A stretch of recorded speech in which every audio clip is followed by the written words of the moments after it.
spiritualité peut apporter aujourd'hui à l'Église de France? Alors pour répondre à cette question, je partirai volontiers d'une mise en perspective du contexte du XVIIe siècle et de celui que nous connaissons aujourd'hui, qui d'une part est marqué par un épuisement du langage religieux hérité de l'époque précédente.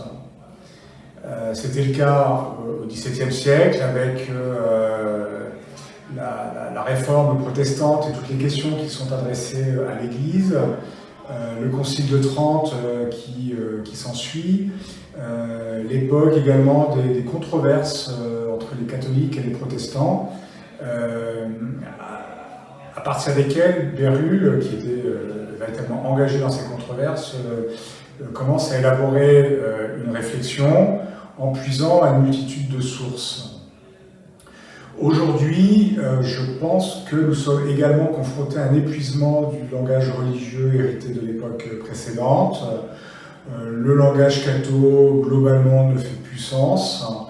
Et il me semble que les différents fondateurs de l'école française peuvent nous éclairer sur une manière de procéder pour renouveler le langage spirituel en nous mettant à l'écoute des questions du temps et en puisant dans les sources de l'écriture et des pères de l'Église des éléments de réflexion pour éclairer les questions que nous nous posons, les accompagner et ouvrir des pistes de réflexion.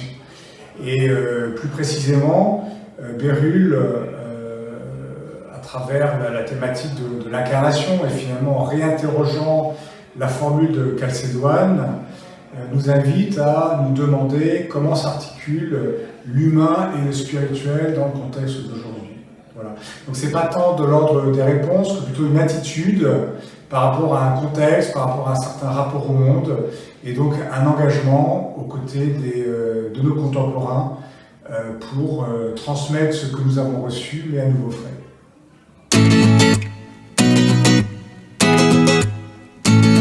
L'amitié est ancienne, puisque j'ai passé 3 ans au retour de ma coopération dans la communauté de formation des audistes lorsqu'elle était rue Molitor. Donc il y a des liens de personne à personne qui se tissent. Lorsque je suis parti en coopération, c'était lorsque Pierre-Yves Péqueux était directeur de la DCC, donc il y a également des liens qui datent de cette époque-là. Voilà, puis après chacun fait son chemin, mais on est toujours resté en lien à travers des rencontres, des réflexions communes, des lieux de formation communs à l'Institut catholique de Paris a permis également de forger une culture commune et puis une attitude commune dans la manière d'aborder les questions du temps, même si je vois bien qu'entre l'oratoire et la congrégation de Jésus et Marie, il y a une différence de culture, une différence d'organisation, de gouvernance, etc. Mais sur le fond, il y a un rapport au monde et à l'évangile qui est commun. Donc dans une recherche aujourd'hui sur les moyens à mettre en œuvre pour annoncer le royaume, je pense que nous pouvons avancer ensemble. On le fait déjà au plan des établissements scolaires, où nos conseils de tutelle travaillent ensemble, où les sessions de formation des équipes de direction sont communes.